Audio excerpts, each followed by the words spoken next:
شروع اللہ کے نام سے جو رحمان و رحیم ہے۔ یاسین، قسم ہے قرآن حکیم کی کہ تم یقیناً رسولوں میں سے ہو، سیدھے راستے پر ہو، اور یہ قرآن غالب اور رحیم ہستی کا نازل کرتا ہے تاکہ تم خبردار کرو ایک ایسی قوم کو جس کے باپ دادا خبردار نہ کیے گئے تھے اور اس وجہ سے وہ غفلت میں پڑے ہوئے ہیں۔ ان میں سے اکثر لوگ فیصلہ عذاب کے مستحق ہو چکے ہیں، اسی لیے وہ ایمان نہیں لاتے۔ ہم نے ان کی گردنوں میں طوق ڈال دیے ہیں جن سے وہ ٹھوڑیوں تک جکڑے گئے ہیں، اس لیے وہ سر اٹھائے کھڑے ہیں۔ ہم نے ایک دیوار ان کے آگے کھڑی کر دی ہے اور ایک دیوار ان کے پیچھے، ہم نے انہیں ڈھانک دیا ہے، انہیں اب کچھ نہیں سوچتا۔ ان کے لیے یکساں ہے، تم انہیں خبردار کرو یا نہ کرو، یہ نہ مانیں گے۔ تم تو اسی شخص کو خبردار کر سکتے ہو جو نصیحت کی پیروی کرے اور بے دیکھے خدائے رحمان سے ڈرے، اسے مغفرت اور اجر کریم کی بشارت دے دو۔ ہم یقیناً ایک روز مردوں کو زندہ کرنے والے ہیں، جو کچھ افعال انہوں نے کیے ہیں وہ سب ہم لکھتے جا رہے ہیں، اور جو کچھ آثار انہوں نے پیچھے چھوڑے ہیں وہ بھی ہم ثبت کر رہے ہیں۔ ہر چیز کو ہم نے ایک کھلی کتاب میں درج کر رکھا ہے۔ انہیں مثال کے طور پر اس بستی والوں کا قصہ سناؤ جبکہ اس میں رسول آئے تھے۔ ہم نے ان کی طرف 2 رسول بھیجے اور انہوں نے دونوں کو جھٹلا دیا، پھر ہم نے تیسرا مدد کے لیے بھیجا اور ان سب نے کہا ہم تمہاری طرف رسول کی حیثیت سے بھیجے گئے ہیں۔ بستی والوں نے کہا تم کچھ نہیں ہو مگر ہم جیسے چند انسان، اور خدائے رحمان نے ہرگز کوئی چیز نازل نہیں کی ہے، تم محض جھوٹ بولتے ہو۔ رسولوں نے کہا ہمارا رب جانتا ہے کہ ہم ضرور تمہاری طرف رسول بنا کر بھیجے گئے ہیں، اور ہم پر صاف صاف پیغام پہنچا دینے کے سوا کوئی ذمہ داری نہیں ہے۔ بستی والے کہنے لگے ہم تو تمہیں اپنے لیے فال بد سمجھتے ہیں، اگر تم باز نہ آئے تو ہم تم کو سنگسار کر دیں گے اور ہم سے تم بڑی دردناک سزا پاؤ گے۔ رسولوں نے جواب دیا تمہاری فال بد تو تمہارے اپنے ساتھ لگی ہوئی ہے، کیا یہ باتیں تم اس لیے کرتے ہو کہ تمہیں نصیحت کی گئی؟ اصل بات یہ ہے کہ تم حد سے گزرے ہوئے لوگ ہو۔ اتنے میں شہر کے دور دراز گوشے سے ایک شخص دوڑتا ہوا آیا اور بولا اے میری قوم کے لوگوں، رسولوں کی پیروی اختیار کر لو۔ آخر کیوں نہ میں اس ہستی کی بندگی کروں جس نے مجھے پیدا کیا ہے اور جس کی طرف تم سب کو پلٹ کر جانا ہے؟ کیا میں اسے چھوڑ کر دوسرے کو معبود بنا لوں؟ حالانکہ اگر خدائے رحمان مجھے کوئی نقصان پہنچانا چاہے تو نہ ان کی شفاعت میرے کسی کام آ سکتی ہے اور نہ وہ مجھے چھڑا ہی سکتے ہیں۔ اگر میں ایسا کروں تو میں سری گمراہی میں مبتلا ہو جاؤں گا۔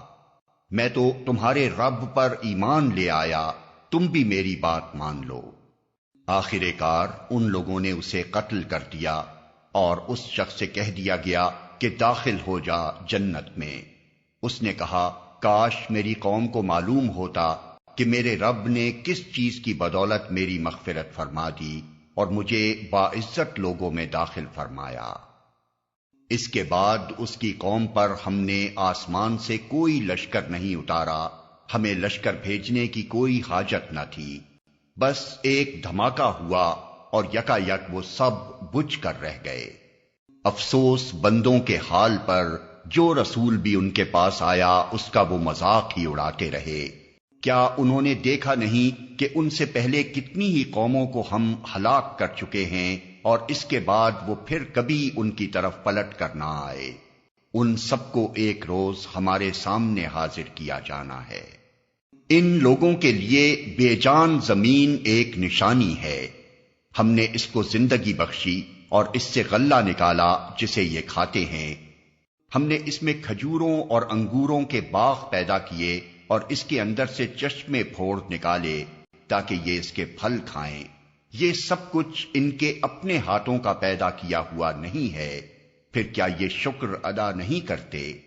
پاک ہے وہ ذات جس نے جملہ اقسام کے جوڑے پیدا کیے، خواہ وہ زمین کی نباتات میں سے ہوں یا خود ان کی اپنی جنس یعنی نوع انسانی میں سے، یا ان اشیاء میں سے جن کو یہ جانتے تک نہیں ہیں۔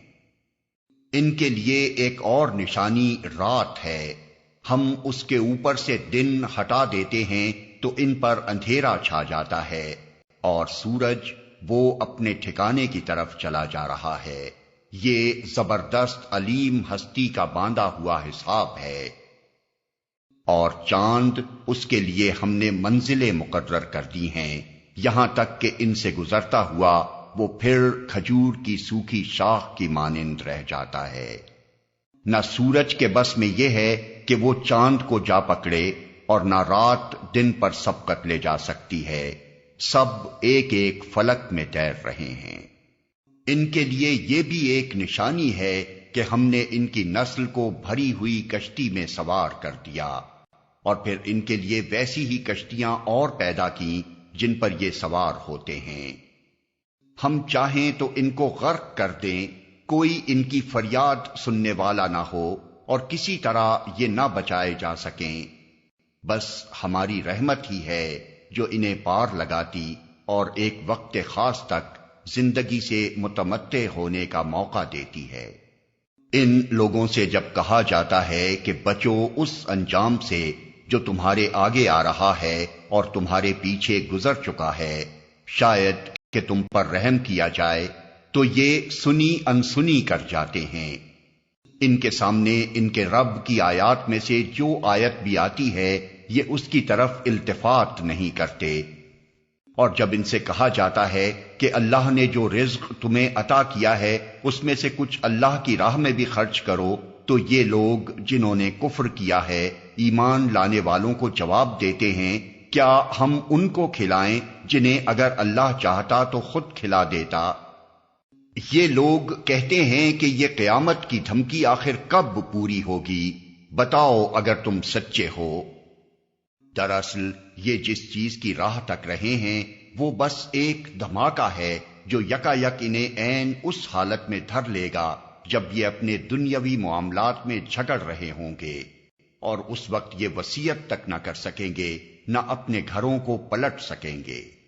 پھر ایک سور پھونکا جائے گا اور یکا یک یہ اپنے رب کے حضور پیش ہونے کے لیے اپنی قبروں سے نکل پڑیں گے، گھبرا کر کہیں گے، ارے یہ کس نے ہمیں ہماری خوابگاہ سے اٹھا کھڑا کیا؟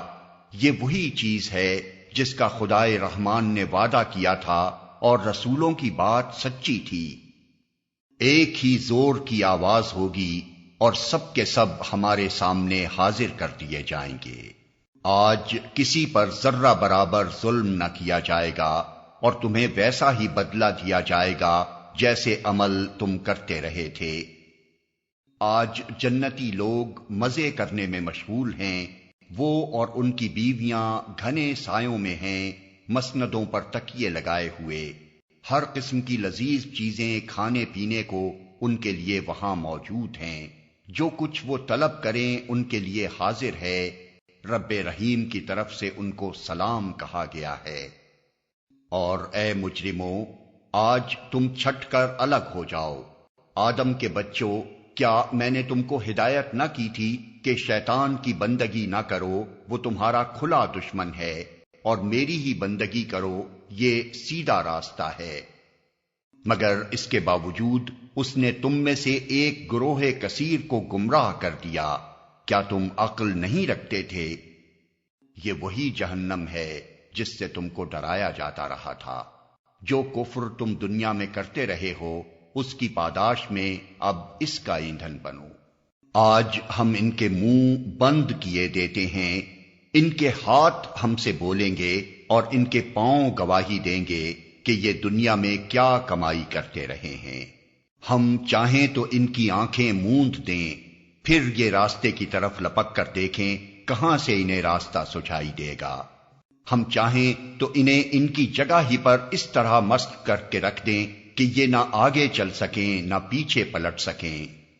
جس شخص کو ہم لمبی عمر دیتے ہیں اس کی ساخت کو ہم الٹ ہی دیتے ہیں۔ کیا یہ حالات دیکھ کر انہیں عقل نہیں آتی؟ ہم نے اس نبی کو شعر نہیں سکھایا ہے اور نہ شاعری اس کو زیب ہی دیتی ہے، یہ تو ایک نصیحت ہے اور صاف پڑھی جانے والی کتاب، تاکہ وہ ہر اس شخص کو خبردار کر دے جو زندہ ہو اور انکار کرنے والوں پر حجت قائم ہو جائے۔ کیا یہ لوگ دیکھتے نہیں ہیں کہ ہم نے اپنے ہاتھوں کی بنائی ہوئی چیزوں میں سے ان کے لیے مویشی پیدا کیے اور اب یہ ان کے مالک ہیں؟ ہم نے انہیں اس طرح ان کے بس میں کر دیا ہے کہ ان میں سے کسی پر یہ سوار ہوتے ہیں، کسی کا یہ گوشت کھاتے ہیں، اور ان کے اندر ان کے لیے طرح طرح کے فوائد اور مشروبات ہیں، پھر کیا یہ شکر گزار نہیں ہوتے؟ یہ سب کچھ ہوتے ہوئے انہوں نے اللہ کے سوا دوسرے خدا بنا لیے ہیں اور یہ امید رکھتے ہیں کہ ان کی مدد کی جائے گی۔ وہ ان کی کوئی مدد نہیں کر سکتے، بلکہ یہ لوگ الٹے ان کے لیے حاضر باش لشکر بنے ہوئے ہیں۔ اچھا، جو باتیں یہ بنا رہے ہیں وہ تمہیں رنجیدہ نہ کریں، ان کی چھپی اور کھلی سب باتوں کو ہم جانتے ہیں۔ کیا انسان دیکھتا نہیں ہے کہ ہم نے اسے نطفے سے پیدا کیا اور پھر وہ صریح جھگڑالو بن کر کھڑا ہو گیا؟ اب وہ ہم پر مثالیں چسپاں کرتا ہے اور اپنی پیدائش کو بھول جاتا ہے۔ کہتا ہے کون ان ہڈیوں کو زندہ کرے گا جبکہ یہ بوسیدہ ہو چکی ہوں؟ اس سے کہو انہیں وہی زندہ کرے گا جس نے پہلے انہیں پیدا کیا تھا، اور وہ تخلیق کا ہر کام جانتا ہے۔ وہی جس نے تمہارے لیے ہرے بھرے درخت سے آگ پیدا کر دی اور تم اس سے اپنے چولہے روشن کرتے ہو۔ کیا وہ جس نے آسمانوں اور زمین کو پیدا کیا اس پر قادر نہیں ہے کہ ان جیسوں کو پیدا کر سکے؟ کیوں نہیں، جبکہ وہ ماہر خلاق ہے۔ وہ تو جب کسی چیز کا ارادہ کرتا ہے تو اس کا کام بس یہ ہے کہ اسے حکم دے کہ ہو جا، اور وہ ہو جاتی ہے۔ پاک ہے وہ جس کے ہاتھ میں ہر چیز کا مکمل اقتدار ہے، اور اسی کی طرف تم پلٹائے جانے والے ہو۔